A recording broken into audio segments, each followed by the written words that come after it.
बोलो प्राणनाथ प्यारे की जय। वंदो सतगुरु चरण को, करु धनि प्रेम प्रणाम। अशुभ हरण मंगल करण धनि देव चंद्र जी नाम। श्री प्राणनाथ निज मूलपति, श्री महराज सुनाम। तेज कुंवर श्यामा जुगल को, पल पल करू प्रणाम। जय जी मारा पल पल करू प्रणाम। बोलो श्री प्राणनाथ प्यारे की जय।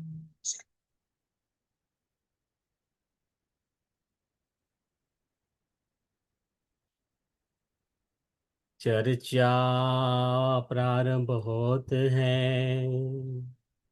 सुनो साथ चित दई। भजो राज श्यामा श्री प्राणनाथ, सखी जीवन हमारो।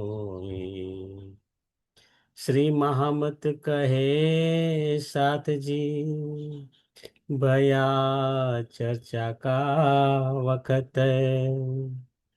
अब तुम सुनियो चित दे, लाला के आए बैठे इन तखत। लाला के आए बैठे इन तखत। ऋषि प्राणनाथ प्यारे की जय। પૂર્ણ બ્રહ્મ સચિદાનંદ સ્વરૂપ ધામધણી શ્રી અક્ષરાતીત પરમાત્માની અસીમ કૃપાથી, સદગુરુ મહારાજના અપાર આશીર્વાદથી આપણે શ્રી વિતક સાહેબની ચર્ચા કરી રહ્યા છીએ. શ્રીજી અને સુંદર સાથ ઔરંગાબાદથી ઉદયપુર અને ઉદયપુરથી આકોટમાં આવ્યા છે.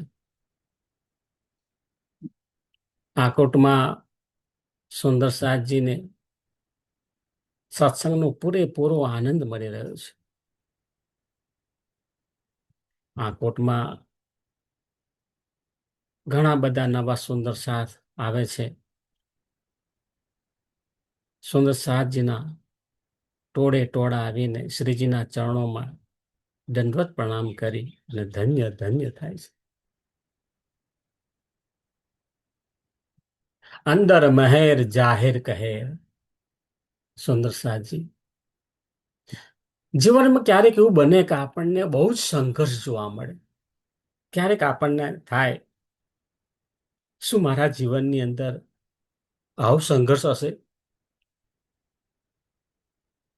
તમે સહન ના કરી શકો એવો સંઘર્ષ તમારી સામે આવીને ઉભો રહે.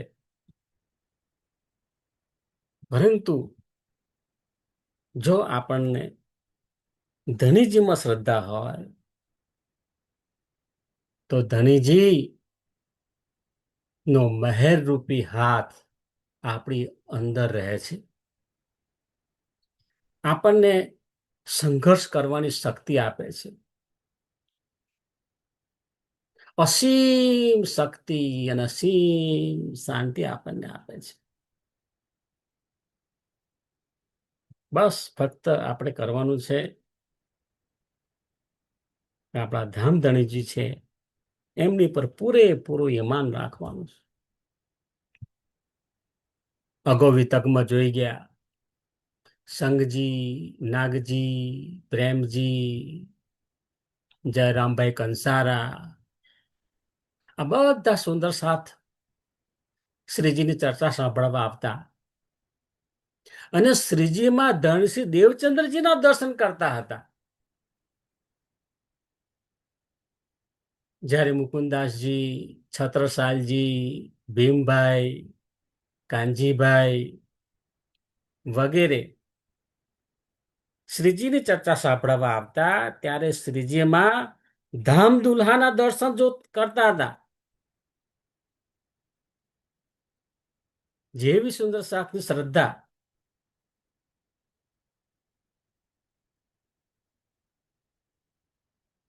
વ્રજલીલા અને રાસલીલામાં શ્રી કૃષ્ણજી જે હતા એ કૃષ્ણજીમાં ધનીજીનો જોશ હતો. ધનીજીની આવેશ શક્તિ કામ કરતી હતી. શ્રીજી વખતે પણ જે કે સુંદર સાથ હતા એ આ શ્રી કૃષ્ણજી વ્રજલીલા અને રાસલીલા જે કૃષ્ણજી હતા ને એ કૃષ્ણજીને ધામ દુલ્હા તરીકે દર્શન કરતા હતા. ધામ દુલ્હા તરીકે ભજન ગાતા હતા. તે વખતે શ્રીજીએ ક્યારેય કોઈ સુંદર સાથને અટકાવ્યા નથી કે તમે શ્રી કૃષ્ણજીને કેમ દુલ્હા તરીકે યાદ કરો છો. અને અત્યારે આપણને વાંધો પડે છે તેમાં. શ્રીજીના ધામદિલમાં સુંદર સાજી 8 સાગરના દર્શન કરતા હતા અને તેનો રસનો અનુભવ કરતા હતા. અને આપણે શું કરીએ છીએ? આપણે આપણા જીવનમાં ઈર્ષાનો સાગર, નફરતનો સાગર, લોભનો સાગર, મોહનો સાગર, આવા બધા સાગરો ભેગા કર્યા છે. આપણે કઈ દિશામાં જવાનું છે ને કઈ દિશામાં આપણે જઈ રહ્યા છીએ?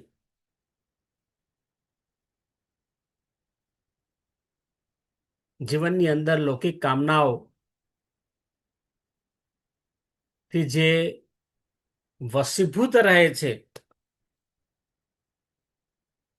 આવા લોકોને ધનજી માટે ક્યારેય પ્રેમ હોતો નથી. તેથી આપણે આપણી અંદર જોવાનું છે. આપણું પોતાનું અવલોકન કરવાનું છે કે મારામાં કઈ કઈ કામનાઓ પ્રસ્ફુરિત થાય છે. સુંદર સાજી જ્યારે આપણે જોઈએ કે કોઈ એક જ પરિવાર છે અને એક જ પરિવારના ભાઈઓ એકબીજા સાથે જ્યારે લડે ત્યારે નામ કોનું બગડે? એમના પિતાજીનું નામ પણ એમાં આવે છે. પિતાજીના નામની ગરિમા ઘટે છે. એવી રીતે સુંદર સાજી આપણે પણ એકબીજા સાથે મન દુઃખ થાય તેવું વર્તન વ્યવહાર કરીએ તો કોની ગરિમા ઘટશે? આપણા સંપ્રદાયની ગરિમા ઘટાડવાનું કામ આપણે જ કરતા હૈયો તેવું લાગે છે. સુંદર સાજી આપણા ધણીજીની આવેશ શક્તિ હંમેશા હિન્દુ ધર્મમાં આવી છે. તેથી કહ્યું છે ઉત્તમ અખંડ ભરત કો તામે ઉત્તમ હિન્દુ ધર્મ. ભરત ખંડને પણ ઉત્તમ કહ્યો છે અને એમાં હિન્દુ ધર્મને પણ ઉત્તમ કહ્યો છે. હિન્દુ ધર્મ આપણને સહનશીલતાનું જ્ઞાન પણ આપે છે. કોઈના પર અત્યાચાર કરવાનું શીખવતું નથી. તેની સાથે સાથે પોતાના હક માટે સંઘર્ષ કરવાનું પણ શીખવે છે. આપણે યાદ રાખવાનું છે. સામે ચાલીને કોઈની પર આપણે અત્યાચાર કરતા નથી. પરંતુ જ્યારે તમારા અસ્તિત્વનો સવાલ ઉભો થતો હોય તે વખતે ગમે તેવો પડકાર હોય એ પડકારને આપણે ઝીલી લેવાનો છે અને સંઘર્ષ કરવાનો છે. એ જ જીવન છે. મળદાળ થઈને પડી રહેવાનું નથી. ગુલામીમાં જીવન જીવવાનું નથી. એ નિર્જીવ સમાન છે.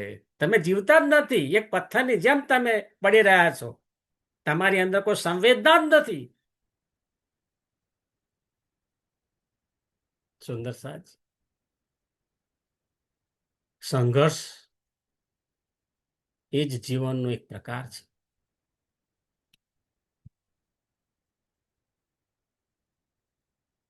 સુંદર સાજી વાણી મંથન તે પહેચાન થાય છે અને એકવાર જો પહેચાન થાય ને પછી ઈમાન વધે છે. ઈમાન પછી સમર્પણ આવે છે અને સમર્પણ આવ્યા પછી ધનીજીનો વિરહ થાય છે. અને વિરહ થયા પછી ધનજીના દર્શન થાય છે.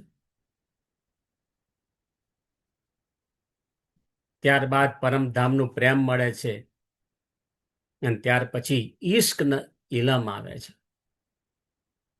આ બધા સ્ટેપ છે એ પ્રત્યેક સ્ટેપ મહત્વના છે. સુંદર સાજી, આપણે કેટલાય પક્ષીઓ એવા જોયા છે એ કલાકોના કલાકો ઉડ્યા કરે પણ એમને થાક લાગતો નથી. આ જે પક્ષીઓ છે ને એમની પાંખોમાં જે સ્નાયુ આવેલા હોય એ સ્નાયુની અંદર પુષ્કળ પ્રમાણમાં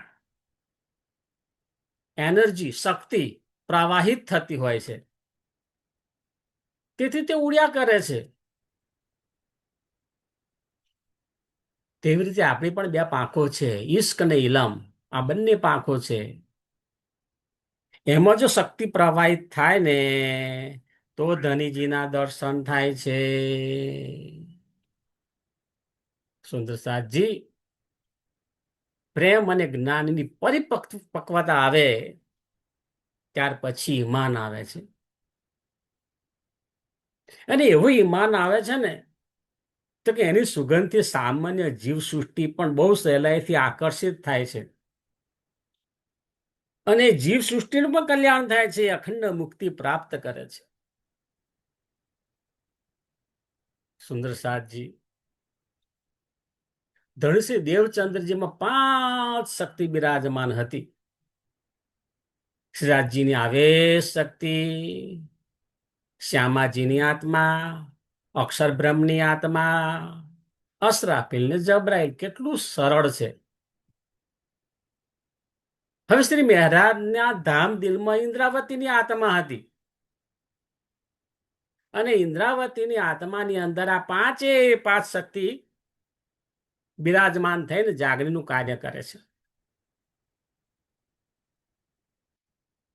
તો જો એ 5 શક્તિ દેવચંદ્રજીમાં હતી અને 5 શક્તિ સ્વામી શ્રી પ્રાણનાથજી જેને આપણે કહીએ એમની અંદર પણ હતી. તો બંનેની અંદર બાલાજીની શક્તિ છે. હા, કોઈ જે સ્વરૂપ છે એમાં જે તે શક્તિ સુષુપ્ત રહી છે. ધનીજીનો હુકમ હોય તો જ એ શક્તિ કાર્ય કરે છે, બાકી કાર્ય કરતી નથી. વ્રજલીલા અને રાસલીલામાં ધનીજીની આવેશ શક્તિ જ્યાં હોય ત્યાં 5 શક્તિ હોય જ. ખાલી આવેશ શક્તિ એટલી ક્યારેય ના હોઈ શકે. આવેશ શક્તિની સાથે 5 શક્તિઓ હોય છે પણ જે તે શક્તિ હુકમ પ્રમાણે કામ કરે છે. અહીંયા કર પણ અસરાફીલની શક્તિ છે પરંતુ તેની લીલા સુષુપ્ત છે. શ્રીજીમાં પણ અક્ષર બ્રહ્મની શક્તિ મેળતા આવે છે ને ત્યારે એક્ટિવ થાય છે. એટલે કોઈ સ્વરૂપનું મહત્વ વધ્યું ને કોઈ સ્વરૂપનું મહત્વ ઘટ્યું એવું ક્યારેય ના કહી શકાય. રાજ્યના હુકમ પ્રમાણે દરેક સ્વરૂપ કાર્ય કરે છે. સંસારના જીવોમાં ક્યારેક નેગેટિવિટી જોવા મળે છે અને આપણે આ નેગેટિવિટીથી દૂર રહેવું એ ખૂબ જ જરૂરી છે. ક્યારેક એવું બને કે સામેને વાળાની નેગેટિવિટી દૂર કરતા કરતા એની તો નેગેટિવિટી જતી નહીં પરંતુ એની નેગેટિવિટી તમારી અંદર આવે અને એ નેગેટિવિટી લઈને તમે ઘરમાં આવો અને ના હોય એનો કકરાટ ઊભો કરો, સમસ્યાઓ ઊભી કરો. એવું બને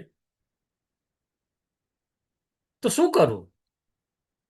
આ નેગેટિવિટીથી દૂર રહેવા માટે એક સરસ રામબાણ ઉપાય છે કે જે જીવોમાં નેગેટિવિટી હોય ને એમને ઇગ્નોર કરવા, એમને મહત્વ ના આપવું. કારણ કે આવા જીવો પોતાની નેગેટિવિટી જોરશોરથી લોકોને બતાવે છે, બેશરમથી બતાવે છે. અમે મૂર્ખ સાબિત થઈએ છીએ ખબર પડતી જ નથી. તો શું કરવું? હા, એ એમનું કામ છે. નેગેટિવિટી બતાવવાનું કામ એમનું છે. આપણે ધ્યાન આપવાનું નથી. જો લોકો ધ્યાન આપે એનો ખોરાક છે, વધારે નેગેટિવિટી જોવા મળશે તમને. જો એને ઇગ્નોર કરો તો આપોઆપ એની અસર નાબૂદ થઈ જાય છે. બહુ સરળમાં સરળ આ સમજૂતી છે, જીવનમાં બોધ લેવાનું છે. એને વિચારવાનું જ નથી, ક્યારે નહીં વિચારવાનું. એટલા બધા કામ આપણી પાસે છે. આપણે કેટલું સરસ પરમાત્માની કૃપાથી જીવન મળ્યું છે. આપણે ભાગ્યશાળી નહીં, અહોભાગ્યશાળી છે, મહાભાગ્યશાળી છે કે આપણને આટલું સુંદર શરીર મળ્યું છે, મનુષ્ય તન મળ્યું છે, આટલું સરસ વાતાવરણ મળ્યું છે, તારતમ વાણી મળી છે, વિતક વાણી મળી છે. આપણને સદગુરુ પણ મળ્યા છે કે જે આપણને સરસ રીતે સમજાવે છે. ના, આટલું સરસ સુંદર જીવન છે. એ જીવનની અંદર શું આપણે આપણા મનની અંદર કચરો નાખવાનો? ના, કચરાને કોઈ સ્થાન નથી. એ કચરાનું સ્થાન ડસ્ટબિનમાં જ છે. ડસ્ટબિનમાં જ રહેવા દો. સુંદર સાજી, મૂલ બિલવામાં રાજ્યનું નૂરી સ્વરૂપ છે. બરાબર સમજો. પરમધામમાં જે મૂલ બિલાવા છે એમાં રાજ્યનું નૂરી સ્વરૂપ છે. હવે એનું કોપી પેસ્ટ આપણે કહીએ ને, આપણને મોબાઈલની અંદર ખબર પડી ગઈ છે કોપી પેસ્ટ એટલે શું. કોપી પેસ્ટ કરો તો એવું ને એવું તમે બીજું કોપી બનાવી શકો, બીજા કોઈને મોકલી શકો. તો એનું કોપી પેસ્ટ સ્વરૂપ એના આવેશ સ્વરૂપ કહેવામાં આવે. અને એ આવેશ સ્વરૂપનું કોપી પેસ્ટ સ્વરૂપ એટલે આપણી તારતમ વાણી સ્વરૂપ સાહેબ, જે તારતમ વાણીને વાંગમય સ્વરૂપ કહેવામાં આવે છે. તેથી એ તારતમ વાણી ચેતન છે. એ ચેતન તારતમ વાણી આપણને મળી છે. અને તે બદલ આપણું શરીર, મન અને આત્મા ખૂબ ખૂબ ભાગ્યશાળી છે, સૌભાગ્યશાળી છે.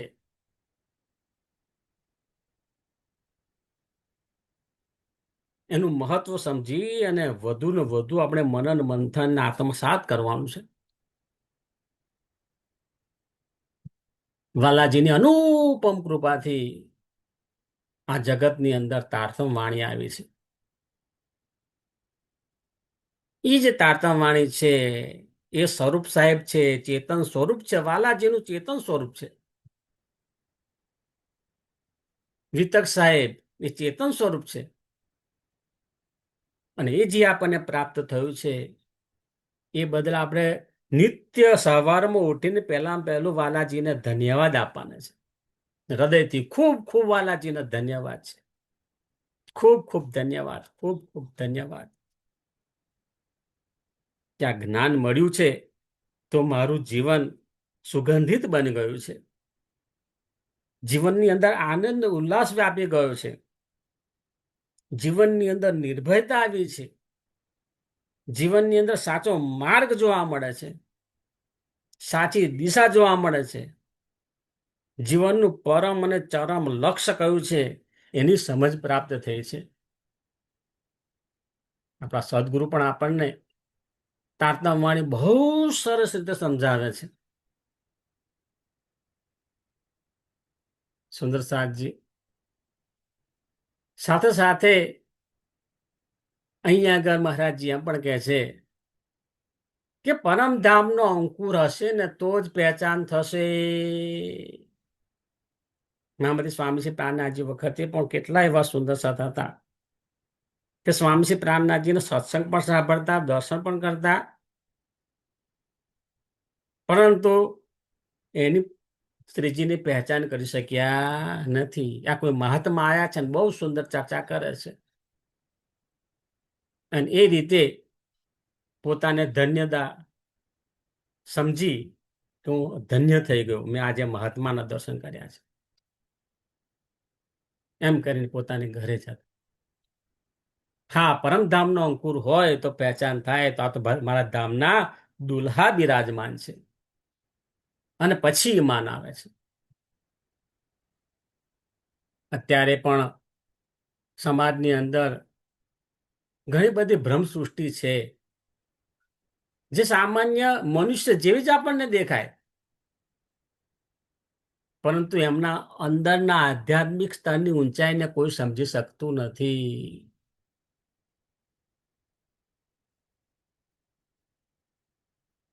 શ્રીજી વખતે પણ જે સુંદર સાતમો અંકુર હોય તેને જ શ્રીજીની પહેચાન થતી હતી. અત્યારે આપણું સુંદર સાતમાં બહુ સરસ પરિવર્તન થઈ રહ્યું છે, અને સારામાં સારું પરિવર્તન થાય એ પણ ધનીજીની મહેર જ છે. તારતમ વાણી અને વિતક સાહેબની ચર્ચા સાંભળીને આપણા દિલને અંદરથી કરાર મળે છે. ત્યાર પછી સમર્પણ ભાવ આવે, અને ત્યાર પછી આત્મ જાગૃતિ થતી હોય છે. સુંદર સાજી પરમધામની આત્મા, પરમધામ વાલાજીનું દિવ્ય ધામ છે. મૂળ મિલાવામાં રાજજી, શ્યામાજી અને બ્રહ્માંગનાઓ આ બધાના નૂરી તન છે. પ્રત્યેક બ્રહ્માંગ નામ જે નૂરી તન છે એની સુરતા જગતમાં આવી છે. તે જે સુરતા જગતની અંદર આવી એને આપણે આત્મા કહીશું, અને પરમધામમાં જે મૂળ મેળામાં જે નૂરી તન છે એને પર આત્મ કહીશું. પરાતમ એટલે બ્રહ્માંગનાનું નૂરી સ્વરૂપ, એની એની આ સુરતા જગતમાં આવી એ સુરતાને કહીશું આત્મા. અને જે તે જીવ પર બેસી અને માયાનો ખેલ જોઈ રહી છે. હવે સાધના કોને કરવાની છે? જે તે જીવ બેઠો છે ને, જે જીવ છે એ જીવને સાધના કરવાની છે. એ જીવ સાધના નહીં કરે તો એ જીવ પર બેઠેલ આત્માને ફરીથી બીજો કોઈ તન શોધવું પડશે, બીજા કોઈ જીવને શોધીને એની પર બેસવું પડશે. તો જે તે આત્મા તો બીજા જીવ પર બેસીને પણ ધામમાં જશે, પણ નુકસાન કોનું? જે તે જીવનું નુકસાન થયું છે.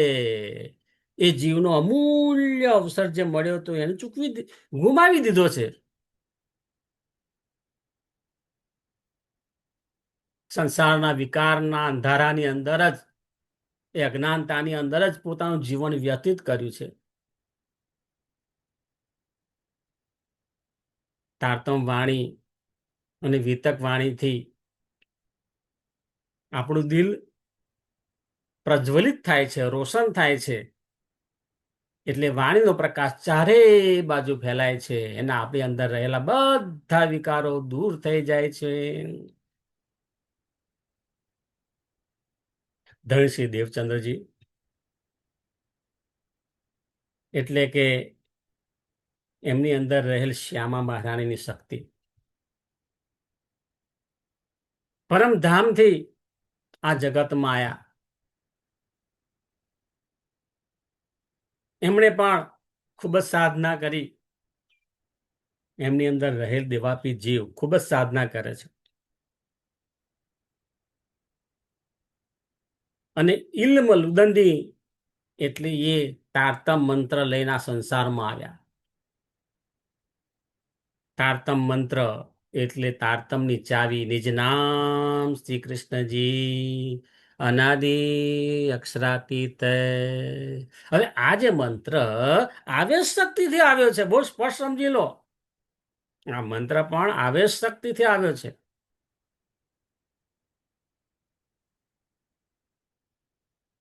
સંસારમાં આપણે આયા, સંસારમાં આપણને જે ઘર મળ્યું, પરિવાર મળ્યો, આર્થિક સદ્ધરતા મળી, એમાં રચ્યા પચ્યા રહ્યા, અને આપણને જે તારતમ વાણી અને વિતક સાહેબનું જ્ઞાન મળ્યું એનું મનન ચિંતન કરતા નથી.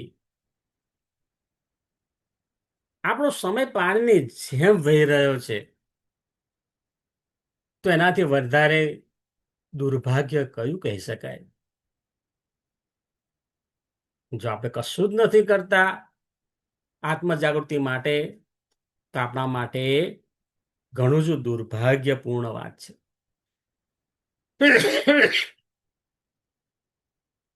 વિતક સાહેબમાં આવે છે કે હબસામાં વાણીની 3 કિતાબો ઉતરી હતી. સ્વામી પ્રાણનાથજી એ બિહારીજી પાસે ગયા, એમને વધામણી આપી કે જો આ 3 કિતાબો ઉતરી છે. બિહારીજીએ પોતાના હાથમાં 3 કિતાબો લઈ લીધી અને પછી કહી દીધું કે અત્યારે આ કિતાબનો પ્રચાર કરવાનો નથી. એ કિતાબ લઈ લીધી અને પોતાના કબાટની અંદર મૂકી દીધી. તે વખતે પ્રચાર થવા ન દીધો. એ બિહારીજીની માનસિક સંકીર્ણતા દર્શાવે છે. પણ એની સાથે સારો ગુણ એ પણ છે કે કેટલાક સમય બાદ શ્રી મહારાજ આ 3 કિતાબો માગે છે,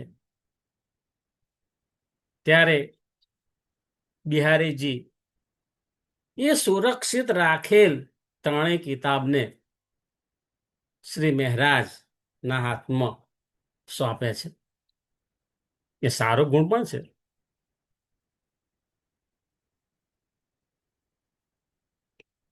સુંદર સાજી, આપણે પણ જીવનની અંદર માનસિક સંકીર્ણતા રાખીશું તો શું આ તનની અંદર પિયાજી આપણને મળશે ખરા?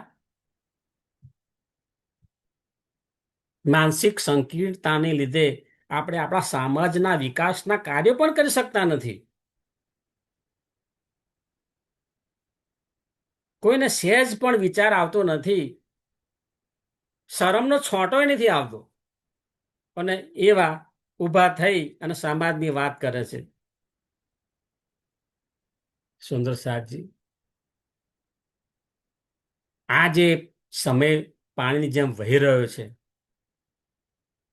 સમાજના ઉત્થાન માટે પણ આપણે કશું કરતા નથી, તો તમે હાંસીના પાત્ર બનવાના જ છો જ, અને પાપના ભાગીદાર પણ છો તમે. આપણે માનસિક સંકીર્ણતામાંથી બહાર નીકળવાનું છે, અને આપણને જે જીવનનો અમૂલ્ય સમય મળ્યો છે એનો પૂરેપૂરો ઉપયોગ કરવાનો છે. આપણા પણ કેટલાય વડીલ સુંદર સાથ વડીલ આચાર્યગણ છે, જે જીવનનું આપણા સમાજનું ઘરેણું કહી શકાય, એમનો ભરપૂર માત્રામાં આપણો ઉપયોગ કરવાનો છે. નુકસાન એમને નથી, નુકસાન આપણને છે કે નવી પેઢી આપણે તૈયાર કરી શક્યા નથી.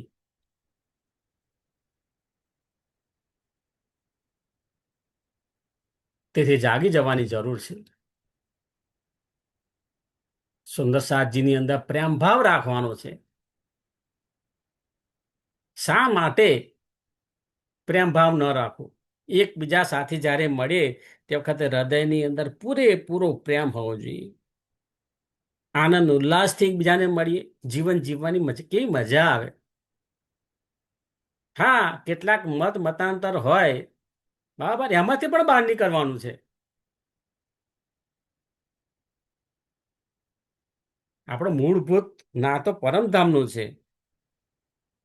રાસામાજી એક જ છે, ધણીશ દેવચંદ્રજી એક જ છે, સ્વામીશ્રી પ્રાણનાથજી એક જ છે, મહારાજા છત્રસાલજી એક જ છે, કાર્તમ મંત્ર આપણો એક જ છે, આપણું નિજધામ એક જ છે.